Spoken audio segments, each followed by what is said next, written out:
Welcome, everybody.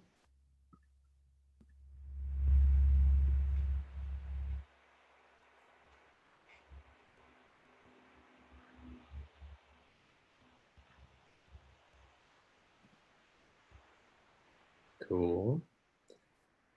It's so cool seeing so many people come in. Hi, Sandra. Good to hear from you again. Welcome.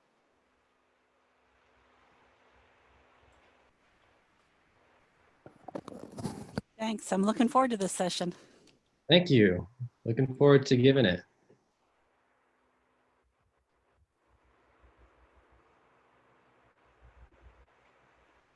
Shauna, you're having trouble with audio? That's not good to hear. Hopefully you can hear us okay. Is audio working from me or is it just on Drew's end? I can hear you fine, Shane. Is my audio being funny? I can hear you okay. Okay.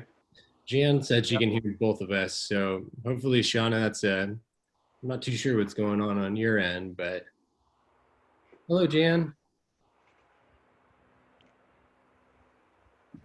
Hi, sorry, I had to find my mute. You're okay. Thanks for having us. Absolutely. You guys are a great new partner for 21st Century, so we're really excited that you're able to participate. Yes. Hey, excited to be here. I've got dueling Zoom meetings going on at my house today, so I ended up on the back porch, so apologies in advance for the wind noise. And the neighbor kids if they get home from school while we're talking. Looks like Angela can't hear either. That's no good. I'll send a message here to the DCPV people. Cool. It is a beautiful day indeed, Sandra. Very windy out. Yes, good day for Shane to be outside. I'm enjoying it. I was telling Drew, my neighbor just rescued part of my rain gutter that was blowing down the sidewalk. So a little breezy here in Lincoln. Mm-hmm. Okay. Looks like we rolling. We got a good amount of people in here. It's still counting up though. 61. Cool. That's exciting. 62. Let's maybe get 5 after maybe. Cool. If that's okay with everybody.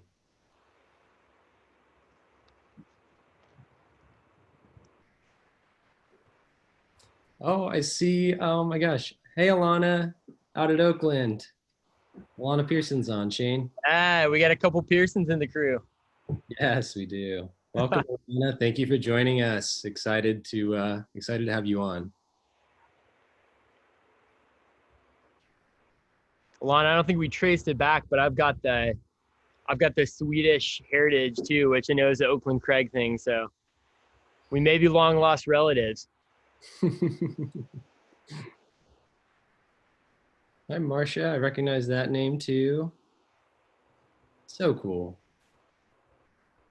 Lorna and I wish you could see where everybody's from. Yeah, I know. That'd be cool. Well, maybe we'll find out at the end here when we do a little Q&A. Yeah. Definitely some familiar names though. That's exciting. Kozad, right on. Yeah, awesome. I grew up in Friends. I don't know if we got any Saline County people on the call. Dorchester, Wilbur. Alana said, hello, I don't know if I'm unable to mute, but you should visit the Swedish Heritage Center in Oakland, Shane. Yeah. At the end of that.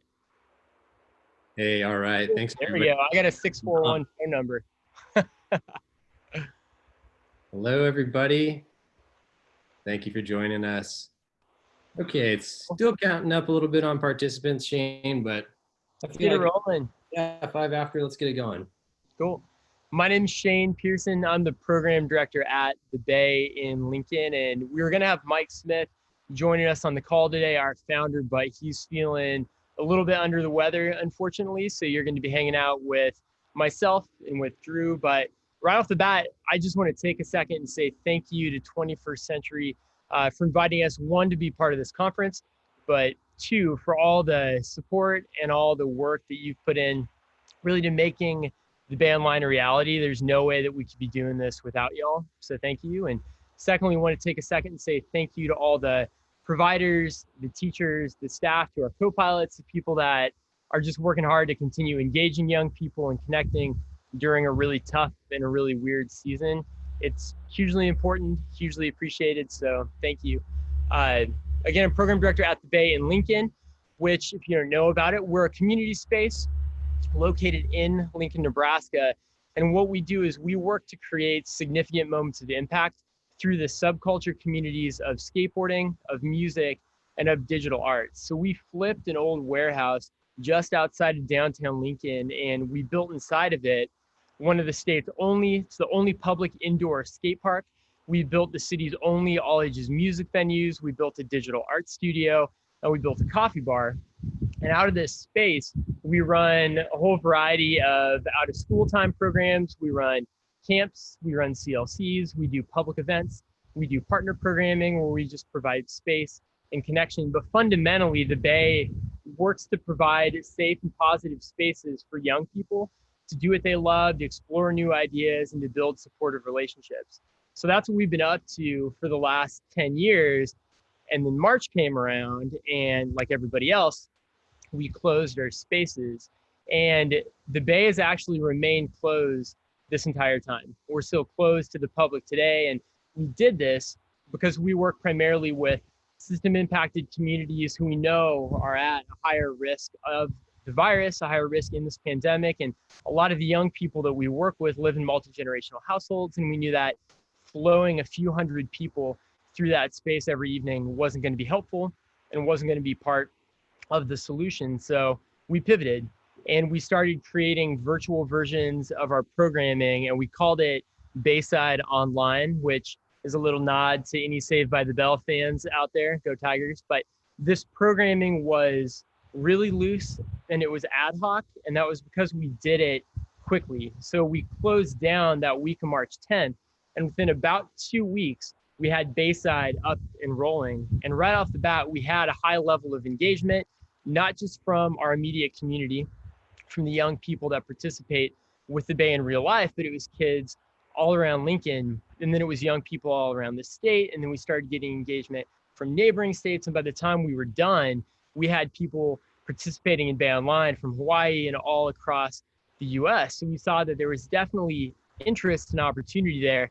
We also started to see that we had this really unique system and unique methodology of engaging and working with young people in a virtual environment.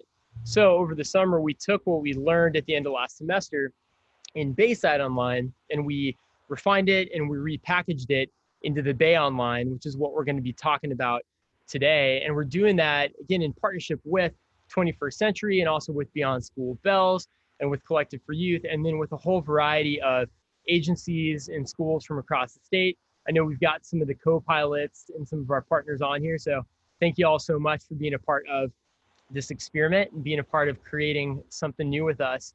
So through Bay Online this semester, we're offering 3 program tracks. We have a skate school track, which is skateboarding. We have a track called Capture It, which is digital photography. We have a track called Go Live, which is digital music and DJing. And we started this round of Based Online last Monday, September 21st. So that's going to run for 10 weeks. It's going to run through Thanksgiving. And the way it works in short is that these lessons are released weekly, and they're accompanied by educator guides that are intended to help after-school coordinators better facilitate the counterculture programming that we offer. We know that in a lot of communities around the state, like Friend, there's not necessarily expertise in skateboarding or in digital music or even in photography. And the beautiful thing about delivering programming this way is there doesn't have to be. Young people are still able to experience and participate in this programming. And that's a part of what makes this really special. But the 2 biggest pieces behind the Bay Online that we think kind of give it the magic are that, one, it's built on engagement. When we first started developing virtual programming, we looked around at what was being offered, and the majority of it was one directional. It was kind of that sit and get programming, here, watch a YouTube video, download a PDF. And at the Bay, we have always built programming on relationships. That's been our foundation. We knew that if we were going to create and continue to do programming in a virtual landscape, that same foundation of engagement had to be in there. So the Bay Online really lends itself to engage. And the second thing that makes this so unique is it's pandemic proof.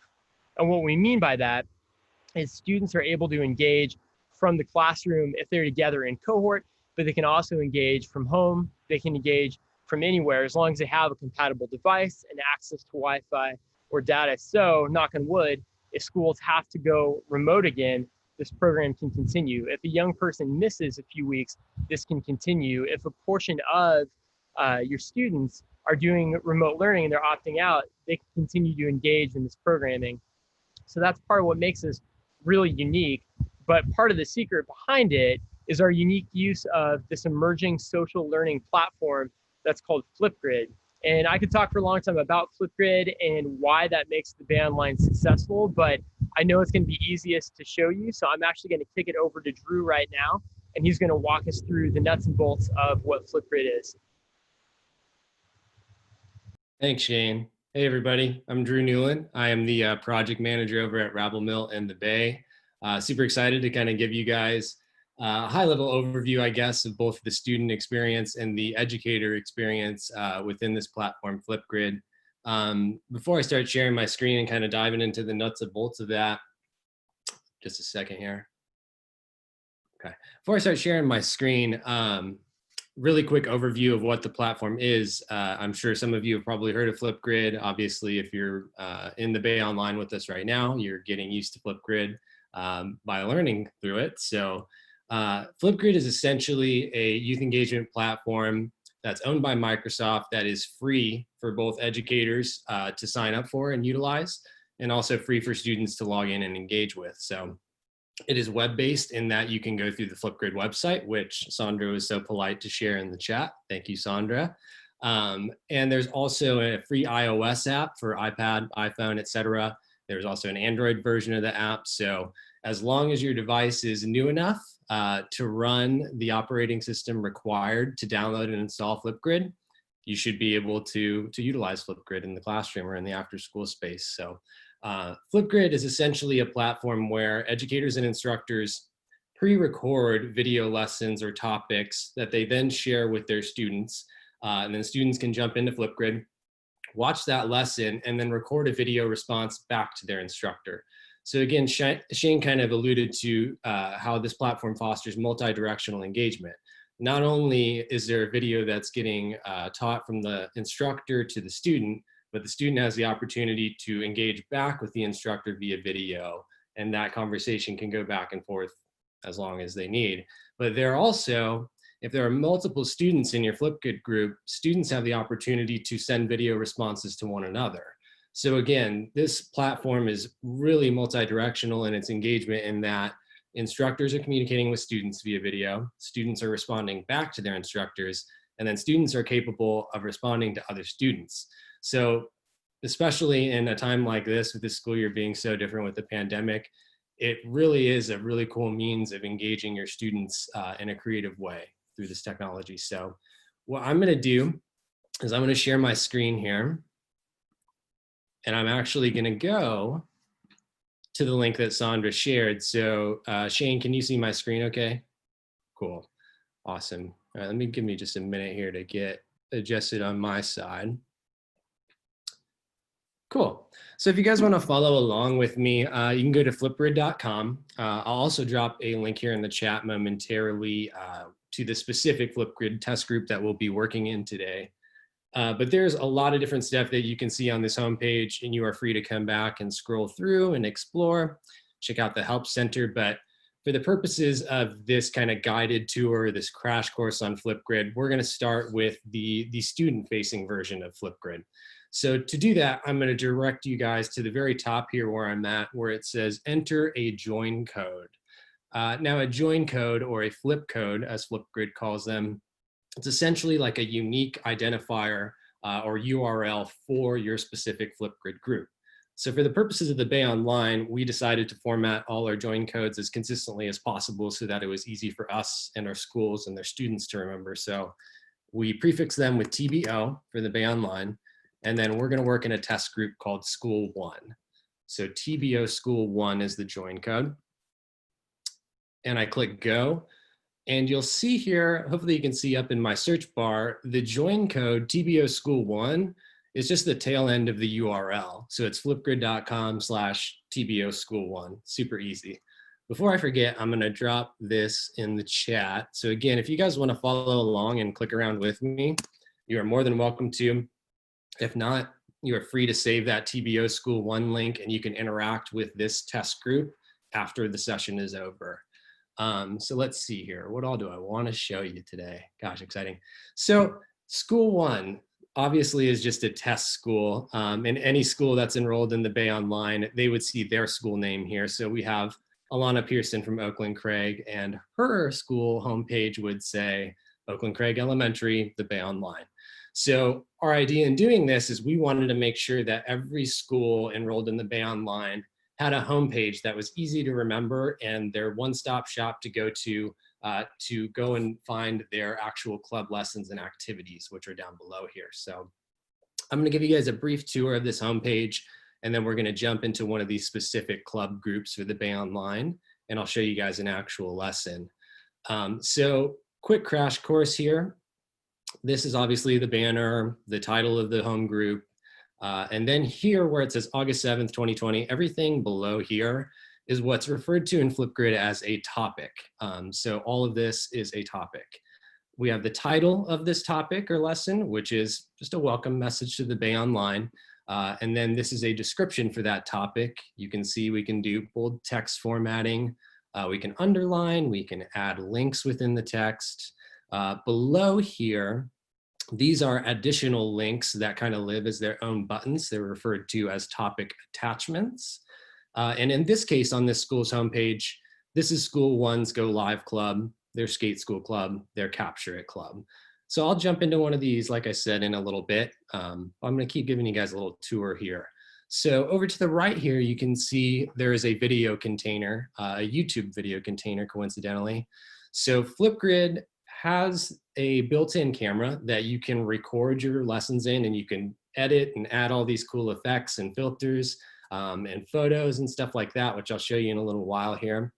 But you also have the ability to link out to lessons or videos that you've recorded on YouTube or Vimeo, or if you find a really awesome lesson on YouTube and you have permission to use it, you could link out to that and build a lesson around that. So one thing that I wanted to show, I am gonna play this video, but the audio, the actual content of the video doesn't really matter.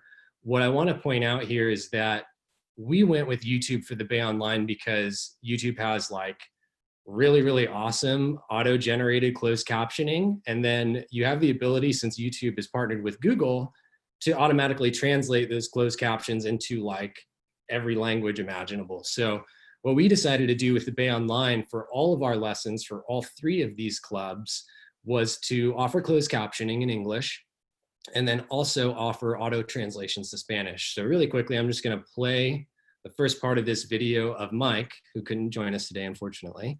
And I'm just gonna show you the closed captions and the Spanish subtitles so you can check that out. Yo, what's up? I'm Mike from the Bay. Normally at the Bay, programming for us looks like this. It's a skate park filled with people skating, creating content. So I'm gonna switch to Spanish now. Concert venue. We've got a place where young people can. Oops, I clicked out of there. My bad. Let's try that again. I got a little click happy there, didn't I? Yo, what's up? I'm Mike from the Bay. Normally at the Bay, programming for us looks like this. It's a skate park filled with people skating, creating. So there we go. You get the idea. So for us, we knew that there was probably going to be some ELL students that were engaging with the Bay Online. So we wanted to make sure that we were thinking of them and that we at least tried to provide some sort of Spanish translations for all of our lessons. So all 10 weeks of Go Live of Skate School of Capture It, there's English closed captioning and there's Spanish subtitles that go along with that. So the couple other things that I want to show you on this particular page before I jump into this skate school group, you'll notice here that it says that this topic is frozen and that there's 0 responses to it. So normally where it says 0 responses, this is where the student video responses would live. But because the topic is frozen, if you click on it, it said that videos can be viewed, but no new videos can be recorded. The idea here is that this welcome topic, there's not any sort of like call to action or prompts or lesson really for students to engage with. So we made it frozen so that you can just watch it. So you have the ability to set 3 different topic settings: frozen, active, and hidden, which I'll get into when I get into more of the back end of stuff. But for now, I'm gonna jump into this skate school group. I would jump into one of these other ones, but I'm a skateboarder myself, have been for 20 years, so I'm a little biased. So I'm gonna jump into skate school. And if you're following along, oops, it already had me logged in. That's not good, let me try that again. My apologies. So when I click on this, I'm prompted for a student username. And you'll notice that we are in a different join code, TBO School 1 SS for skate school. And this group is password protected, but the School 1 home group was not. So the idea here is that we want to make that landing page that I just showed you, which I'm having a hard time clicking to here.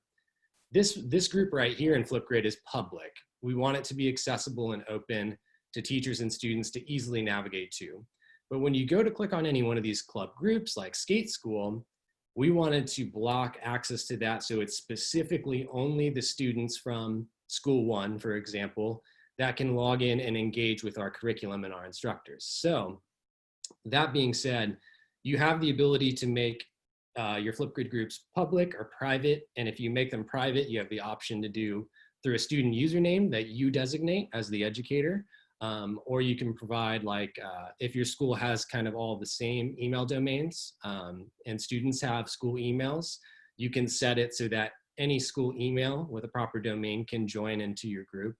But for the Bay Online's purposes, what we did is we tied our student registration and our liability waivers. Once a parent or guardian signs off on those 2 things for their student, they get an automatic email from us that provides them with their unique student username. So every student has a unique student username for each of their clubs for the Bay Online. And the thought behind that is we want to just make sure it's secure as possible. And then again, only the educators from that school and the after school coordinators from that school and the students are the ones that are able to access and interact with our instructors. So I do want to jump into the skate school group though. So what I did actually is I'm going to drop this link as well in the chat. I'm not sure how many people are actually following along here, but here's this link. And then the username that I'm going to type in, I made specifically for this conference. It's get connected. And then today's date, 09/30. Student username. We'll put this in the chat as well. So again, if you want to follow along, follow that link and utilize the student username that I'm about to type in, or feel free to save it and you can play around with this after this session. So I'm gonna hit go. And lo and behold, I am now in School 1's skate school group on Flipgrid. So you can see here, it looks a teeny bit different than the homepage, obviously more skate oriented, skate branded. You can see in the top right, I am logged in under Get Connected now. So it recognizes that I'm logged in as a student and that I'm ready to interact with our skate school programming. So you'll see here the first topic, there's only one topic that I have in here just for testing purposes, and that is week 1, an introduction to skateboarding. So you'll see here a description about the topic, and then there is some topic prompts here. So our instructor wants students to do these 3 things as part of their video response back to them. And really quickly, just for fun, I'm just gonna show you a snippet of this lesson so you can see our skate school instructor, Matthew. And again, closed captioning is available on this lesson along with Spanish subtitles. So I'm just gonna play a snippet of this. What's up, you guys? Welcome to the first skate lesson of the Bay's online skate school. My name is Matthew, and I'm the skate park director here at the Bay. A little something about me. I've been skateboarding for over 20 years, and I've been teaching kids how to skate for 10 years. Little snippet of that. Again, you're free to watch this whole lesson if you want as a freebie once we're done, especially if you're entertaining or want to learn how to skateboard. Here's a first freebie skate school lesson for y'all. We welcome any and all ages. But love Matthew. Matthew's our skate park director. That was actually a snippet that was shot in the skate park at the Bay. So we wanted to make sure our instructors actually filmed and recorded their lessons in their appropriate and respective spaces at the Bay to kind of make it feel like for students like they were there with us, given the circumstances. But that's a snippet of Matthew. He's awesome, great skate school instructor. Other things that I want to point out on this particular topic, Shane mentioned that we would have educator guides with each of our lessons. So linked out at the bottom here is a Google Doc that contains all of the skate school educator guides. I'm not going to open that right now because I don't think I quite set up that link all the way. But those are available on each and every one of our club topics each week. Secondly, you'll notice that the response area looks a lot different than what it did on the School One page, toggling back. So you see School One, the home page was topic frozen, but in Skate School, it says I'm okay to record a response, and there's already 3 responses that are loaded in and pinned. So Edgar, Kayleen, and Gabriel, those are actually friends or family of ours at the Bay, and what we wanted to do with all of our lessons is have our instructors reach out to people in the community and reach out to volunteers at the Bay and essentially jump in and record preloaded responses that students can watch before they go and do the activity themselves. So the idea here is for students to learn by watching other people do it. So I'm just going to show a snippet of this one because Gabriel is Matthew's son and he is adorable. And this is kind of what a student response would look like on Flipgrid. Hey, what's up here? I'm Gabriel, and I'm going to be showing you my board.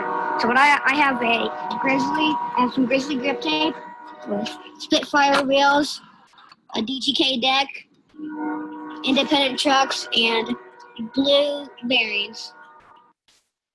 Little snippet of Gabriel, he's awesome. So you'll see here, this is Gabriel's response page.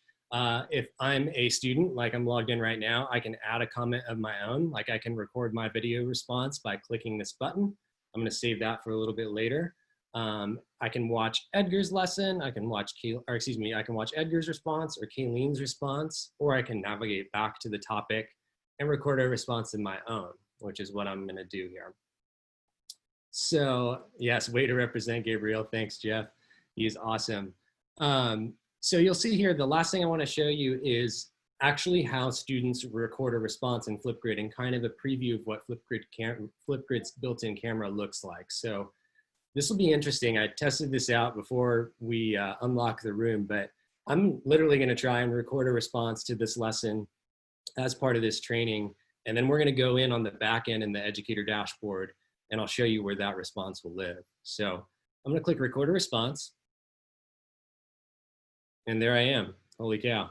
So this is Flipgrid's camera. There is a couple different things that you can do in this. So you click options, you have the ability to upload a clip. So let's say you already recorded something and the file is on your computer, or there's a particular video lesson that you just want to throw in here. You can upload it right here. You can mirror your video, which flips me around left or right, left or right. You can mute yourself. You can also record your screen, which has been awesome for Shane and I and our counterpart Aaron to record Flipgrid trainings with.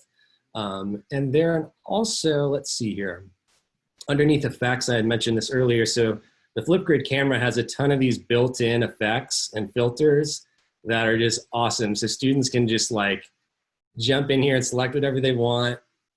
Let's see, frames. I like the glitter frame, let's do it. Emojis. Let's do that one. So there's just a slew of things that students can do to customize their responses, and you see it just becomes a part of my camera frame. So what I'm gonna do is I'm gonna record a test response really quick, and then we'll check it out on the back end. What's up? Shout out, Get Connected Conference 2020. Stop recording. You can add more if you'd like. If you're satisfied with your video, you can move on to the next step. Click next. What's up? So there's my video. I have the opportunity here if I want to trim it down. I can click and drag and shorten it. I can delete this clip entirely and start over if I wanted to. I'm just gonna hit confirm. What's up? There I am. And then as the last step, students have the option of taking a selfie. There we go. I'll hit next. And there you go. It's uploading my video. And then I get to put in my display name. I'm going to put in Drew Newland. You can have students include a link, like if you're asking for them to find something on the web, they could drop it in here. They can title their video, my response. Then I hit submit. Success. Awesome. So it says, heads up, this topic is moderated. Your video will be visible when it's approved. And here's a direct link to your video if you want to share it. Here's a QR code for your video if you want to share it. I'm going to hit complete. So you see here that it says my video is submitted, but my video will be hidden until it's approved by my educator. That's because this response is moderated.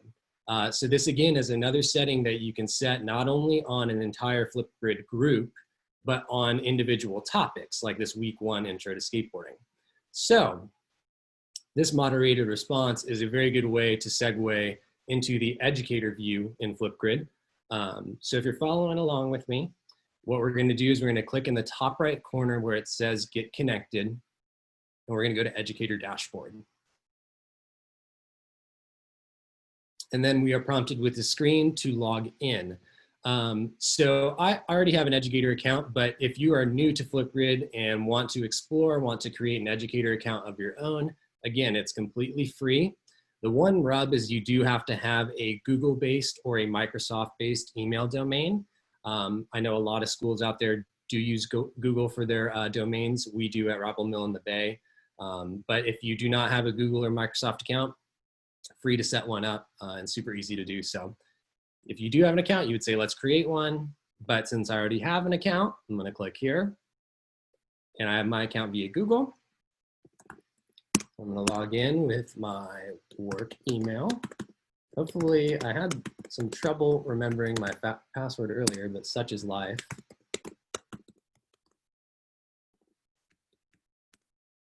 Oh my gosh. There we go. My gosh, 3rd time's the charm, right? Okay, so this is the educator dashboard in Flipgrid. There is a lot to explore here. And unfortunately, we probably just don't have time to jump into every single one of these tabs up here: discussion, discovery, activity, mixtapes, etc. The help center's up here in the corner, just FYI. But that's okay, because the majority of what I want to talk to you guys about as part of this kind of guided tour of the educator perspective is this discussion tab. So this right here is where all of your Flipgrid groups and topics would live. So you'll see here, for example, we have Oakland Craig. There you go. So Alana's Skate School Club is right here, and I have back-end access to her club because I'm what's called a co-pilot in Flipgrid. So co-pilot essentially is their term for the educator or the instructor who is helping facilitate these lessons. So I have the ability to search my groups, to create a new group. And you can just think of group as like a class of students, like a History 101. And if you had a session A, session B, that sort of thing. But then you also have the ability to view topics individually. So you can create a lesson or a topic freestanding. It does not have to be tied to any particular class or group or anything like that. So you can create a topic or you can create a group. But for the purposes of this exercise, I'm going to jump back into the School 1 Skate School. Remember, that's where we were right here. So this is where I submitted my response on the front end. And here's what it looks like on the back end. So brief tour of this. School 1 Skate School. There is my join code. Simple enough, right? Oops, didn't mean to click that. So there's my join code. It says I'm a co-pilot on this group. I can click and see who the other co-pilots are. There's Shane, there's Aaron, and then Rabble Mill Educator, that's just our main Flipgrid account who created the group. So they ultimately have the ultimate co-pilot privileges in terms of adding co-pilots, etc. I can only remove myself as a co-pilot. I can't remove anybody else because I'm not the group owner. So those are co-pilots. I have the option to share, which again, it's just flipgrid.com/TBO School 1 Skate School. There's a QR code that you can download and have students scan. This is embed code for a website. Microsoft Teams sharing, sharing to Google Classroom, sharing to the school text messaging platform Remind, multitude of ways that you can share this link, or you can just copy and paste it. There are actions that you can take on this group. So I can edit the settings for this group, duplicate it, set notifications, export my engagement data, which is the stuff right here that's right above everything. So let's edit the group really quick. I'll show you guys that. There's the group name. There's the join code. I can change that at any time, and it'll tell me if the code is available or not. Here is where you can designate whether your group is public or private. You'll see here, I mentioned earlier, if you make your group private, students have the option to join via username or via a domain email. So you'll see school.edu is the example. So there we are. So I set up get connected 0930 is the student username. And I can click that and I can adjust it and change it if I wanted to. I could delete this student. I can add more students. Simple as that. I can go in and delete that student. So it's super easy to add students to your groups in Flipgrid. Here's where you can set a guest password. That would be like if maybe an administrator or family member of the students wanted to jump in and just kind of see how their student was getting along in Flipgrid or how you were doing in Flipgrid. You can set a guest password where student username would not be required. It's just one password to get into the skate school group. So moving down, you can see we can set the group as active or hidden. We can allow students to receive email notification when new topics get uploaded or when new responses get recorded. And at the very bottom here, this is where we set up that super cool banner of this gal wall riding here at the Bay. So I'm gonna cancel. That's essentially that. I guess down here below, you can see all the topics that are affiliated with the Skate School 1 group. And then you can see a list of your student roster here as well, super easy. And then if I scroll down, you'll see there's that week 1 intro to skateboarding topic that I just submitted a response to on the student end. So if I click that, you'll see this is the educator view of that same lesson. And here's all my responses. Oh, it looks like I forgot that I recorded another one earlier. So I have the ability to delete responses. And you'll notice here that that response that I just recorded under my name, it's listed as hidden. And again, that's because this group is moderated. So the thought behind moderating groups is we want to make sure that our instructors or our co-pilots have the ability to review student responses before they go live and before students can jump in and interact with that response. So my job as the educator in this situation is to watch Drew's response and make sure it checks out. What's up? Shout out. Cool. Then if it checks out, there's nothing, the student's not doing anything crazy or anything like that, we can mark it as active. And if I jump back to this School 1 group, this is the front facing side. You can see it's already there. Oops.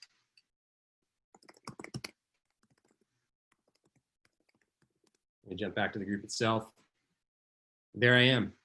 So that response, that moderated response has been approved and it is now live for Edgar, Kayleen, Gabriel, and any other School 1 skate school students to jump in and interact with. Pretty awesome stuff. I love the moderated response feature. I think it is essential if you're considering using Flipgrid for your after school programs or in the traditional classroom setting.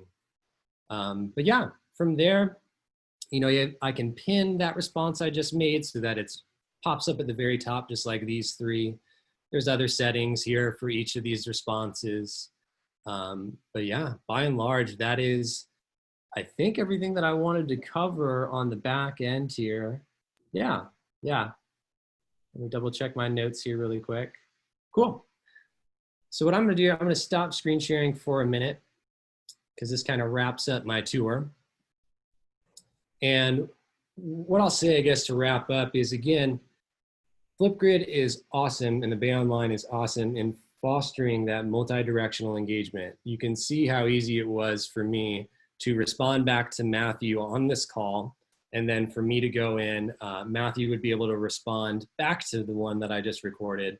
And then I have the ability to respond back to Gabriel and Kayleen and Edgar's responses, just like I would the instructor. So really, really awesome way to foster that multi-directional engagement, especially in this time of pandemic. So what I'm going to do, we'll save the tail end of this session for Q&A. Shane's going to talk a little bit more here about significant moments of impact. And I'm going to drop a couple helpful links in the chat if you want to know more about Flipgrid, if you're curious about how it all works. I've got 2 training links right here that I'll drop in.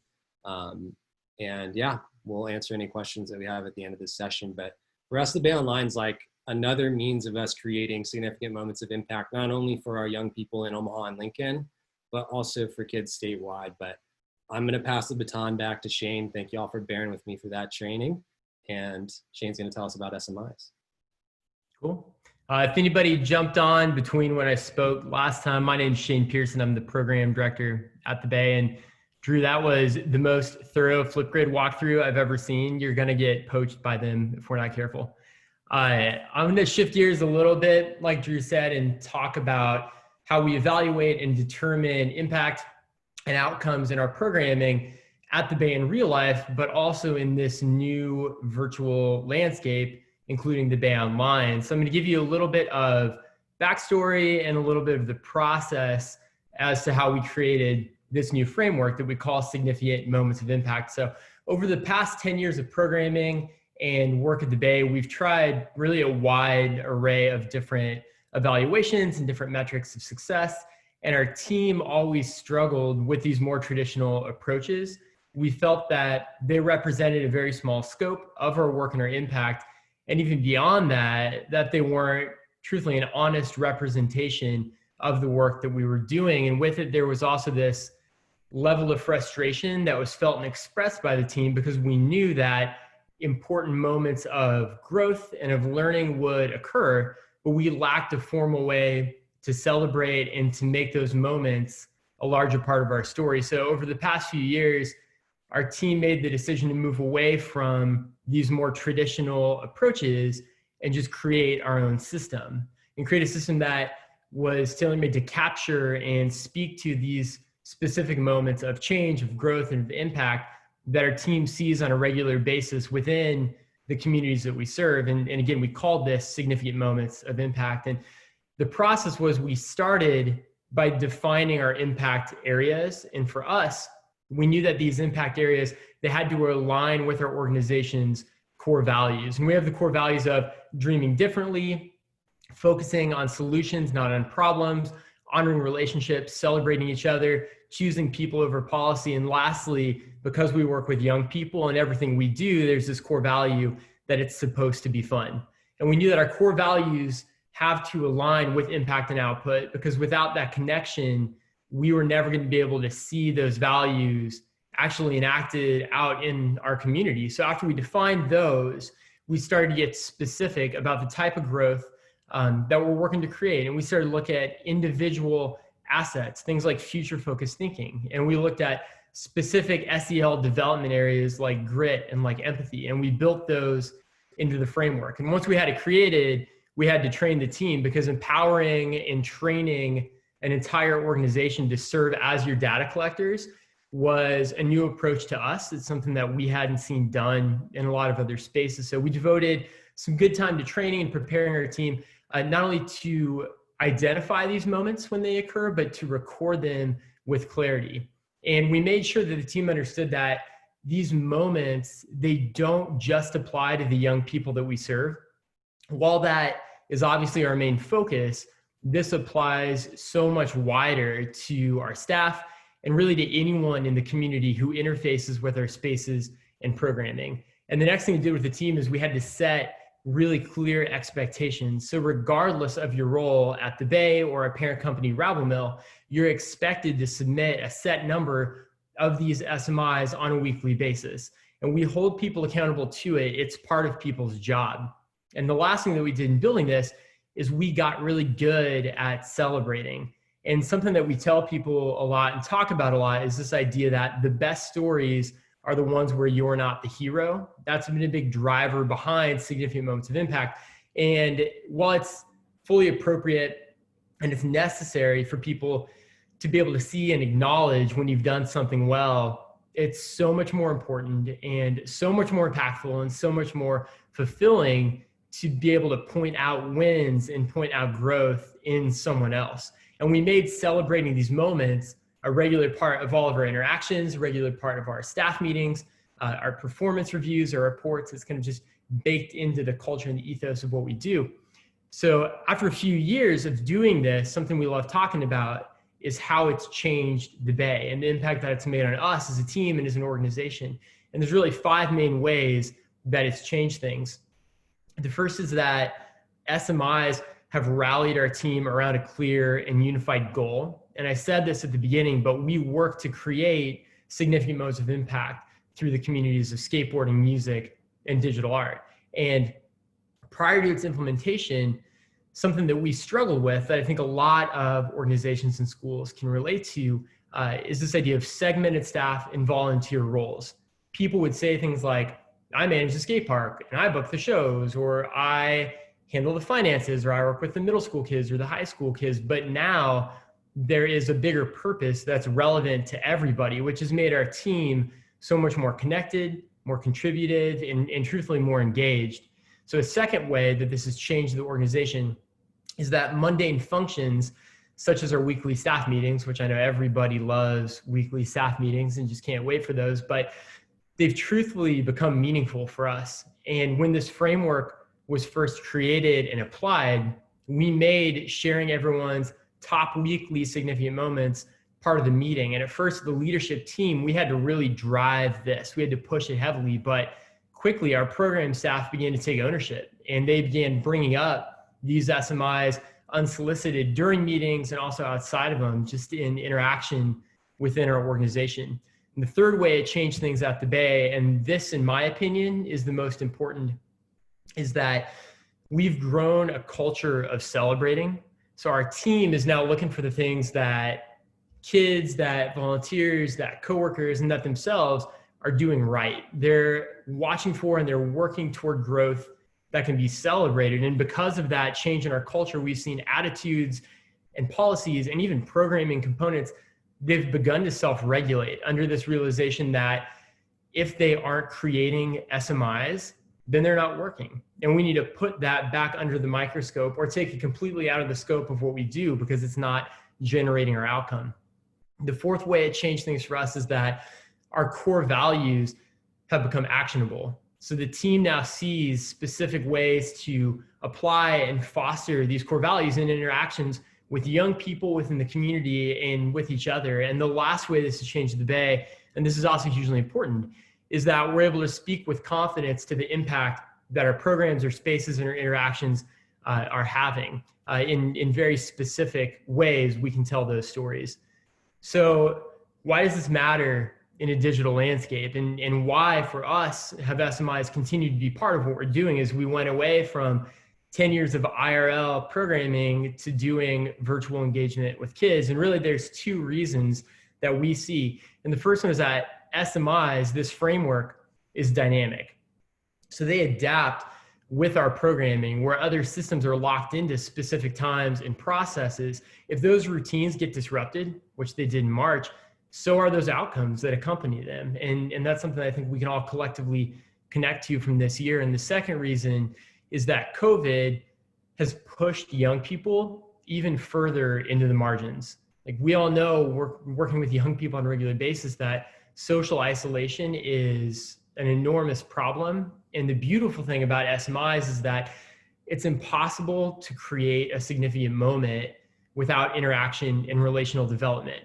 It's fundamental. That's part of it. So if organizations take this stance of building towards significant moments, then engagement and de-isolation are also going to be accomplished. So to wrap this piece of it up, and then we can jump into some Q&A, there's 3 questions that I want to challenge all of you to ask yourselves and to ask of your team and to ask of your organization. And the first one is, what is the story that we're trying to tell?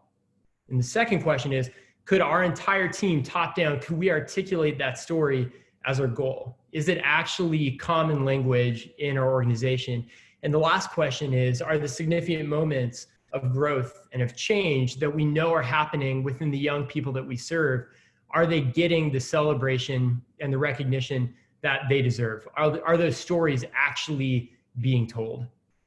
And that's all we've got for you today. And we have a lot of time left. We'd love to have some conversation, to answer questions. Drew can show you more Flipgrid filters, but we'll just kind of open it up. Unless I missed anything you want to add, Drew? No, that was fantastic, man. That was fantastic. Yeah, well, happy to field any questions that y'all may have about Rabble Mill, about the Bay, about the Bay Online or Flipgrid, about SMIs. About booking private skate lessons. Yes, booking private skate lessons. Talk to Drew about that, not me. Oh, yes. Happy to help. Remember that skate school week 1 lesson, that is open for anybody that uses that username, if anybody wants to jump in with Matthew. But yeah, happy to answer any questions that anybody may have. Throw them in the chat, or feel free to unmute yourself, turn on your video. We'd love to see you. Yeah, Sandra. So the method of capturing it is really simple and kind of underwhelming. So we use Google Forms, and the entire team has access to it. We update it yearly. And the framework that I was talking about, where we speak to the core values and we speak to specific assets, building out of those core values, are all laid out inside of this Google form. So the team has access, they have their set number that they're expected to submit on that regular basis. And the nice thing about Google Forms, if you haven't used it, is it does a great job of populating that data and giving us some really good just figures and stats that we can look at kind of as a pulse check on the organization. So Google is once again the solution. Google Forms is what we use. Yeah, Google Forms is awesome. We use it. We actually use Google Forms for all of our student registration for the Bay Online as well. So anybody else have any questions? Great question, Sandra. Thank you.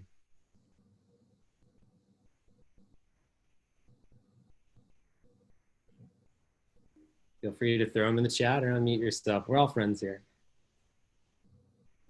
Okay, Jan's got a question. Do kids find the Bay? Is it word of mouth, or do you go out into the community to recruit kiddos? Shane, do you want to take that one? Kids find the Bay. You know, Lincoln is not that big of a community. Kids talk, and the thing about working within subcultures is they're very connected. You can't open a skate park in Lincoln and have skaters not know. You can't open a venue in Lincoln and have musicians not know. So the word organically really gets around. But one of our core programs is called the All Access Pass. And essentially it's a scholarship program. So the Bay's public access, anybody can come in, can use the skate park, attend a show for a small fee, but we're fully aware that even $5 to skate can be a big barrier to entry for a lot of the young people that we work with. So we've built partnerships with all the Title I schools and LPS, and we have a point person there who's a social worker or a counselor, and they get a number of these passes that they get to distribute really at their discretion. And if a kid gets one, they get unlimited use of the whole space, they get some informal mentorship, they get any gear that they need, they get a nightly meal. But what's really important about the All Access Pass is the way students with a pass engage is the same as everybody else. So if Drew and I walked up to the skate counter and I had my parents' credit card and Drew had an All Access Pass, we would have the exact same interaction. So outside looking in, it's just young people in a skate park. But the reality is some of these kids are coming up from the south side of Lincoln and just skating after school because they love it. And some of those kids are there because they got bused via CLC, and now they're hanging out until mom gets off work at 9 because they can't go back into the city mission until she's there. So it serves a lot of different purposes to a lot of different people, but we are always going to die on the hill of protecting the story and protecting the dignity of the young people that we work with. So that's a way that we find new people, is through the All Access Pass, to bring that back. Awesome. That's great. We had a couple other questions here. Is Flipgrid mobile friendly? Yes, it is. So Flipgrid does have an iOS app that's fit for iPads, iPhones, iPods, I guess, if you are retro and have that capability. And then they also have an Android version as well. So the one caveat to that, though, I will say is we've found even with this first semester of the Bay Online that there are certain iOS devices that are too old to run the operating system required to run Flipgrid. So I mentioned earlier, iPad 1s, 2s, I think even 3s and 4s, they are just below the cutoff for iOS 10, which is the minimum operating system that Flipgrid requires. So it is mobile friendly. It absolutely is. The app has very similar functionality to the desktop site that I just showed you. But you do have to make sure that you have compatible devices that have built-in cameras and are Wi-Fi or data ready. Let's see here. Sherry had a question. I would love to hear more about SMIs. Could Flipgrid be used to connect success stories? Yeah, and to speak to that really quickly, a cool thing about the way we build SMIs out, and again, kudos to Google for this, is you're able to submit a photo, you can link a video to it. So if it's a moment that was actually captured in that way, we're able to just attach it into that moment in the sheet so that we can go back and actually see it happening. So there's a cool way to retain it from Flipgrid. Absolutely. Yeah, and as a follow-up to that, I'll say we have a specific Google form for SMIs that are captured through the Bay Online, which our co-pilots at the schools have access to, and then our instructors obviously are keeping track of any moments that they come across or that they have during their lessons. Yeah. Next question about best way for after-school programs outside of Lincoln and Omaha to get a partnership started. So that was a question that pre-pandemic was really hard for us to answer. It was like, you can take a field trip and come hang out with us, but there was no formal way to partner outside of like starting a Skate for Change chapter, maybe. So we're really excited to be stepping into this virtual space and excited about this idea of taking experiences and expertise that may be proprietary to Lincoln, Omaha, to larger communities and sharing them in rural Nebraska. That's home for me. So, and for a lot of our teams, so we're hugely passionate about it. So this semester is truthfully a beta test. Like we're learning along with so many of these co-pilots. The Bay side version of this was very different in its delivery. So we're learning a lot and we're refining a lot over this semester. Looking towards semester 2, what we're talking about right now is bringing this a little bit more back to Lincoln and offering some more spaces here, but we want and absolutely are committed to continue working with greater Nebraska communities. So if you're interested in exploring that and teaming up, you can just shoot us an email. We'll throw those in the chat at the end here, but we'd love to talk about it. So I would say, yeah, email is always step one. Just dropped our emails in the chat for anybody that'd like to take note of that. Feel free to reach out to one or both of us at any time. Great questions, everyone. Thank you. Is there anybody else? We have plenty of time still. Is there anybody else that has any questions? Cool. There's Sherry. Thank you. Anybody else have any questions in the chat? Want to get on the mic? Want to get on the video? I see some people activated their cameras. I appreciate. Jan said, we're working on a partner spotlight with the Bay Online. Yes, that's right. So watch out for that on the 21st Century site soon. Kim, thank you so much. And Jan, thank you so much for having us on for this session. We really, really appreciate having you all as partners. And I saw Jeff Cole on here earlier and Nicole Everingham from Collective for Youth. Thank you both. Anna Bromberg, I think I saw you as well. Super, super excited to be partnered with y'all on the Bay Online this semester. And really looking forward to next too. But yeah, anybody else have any questions? If not, we can wrap up a half hour early, or you can feel free to reach out to us anytime if you think of something afterward. Feeling good? Cool. Well, awesome. Thank you all. I got a truck driving by. Thank you all so much for joining us on our live session. And if you have any questions for us, please feel free to reach out. Again, our emails are in the chat, shane@thebay.org, drew@rabblemill.org. And yeah, thank you all so much for attending and have a great rest of the conference. Thanks, y'all. Thank you.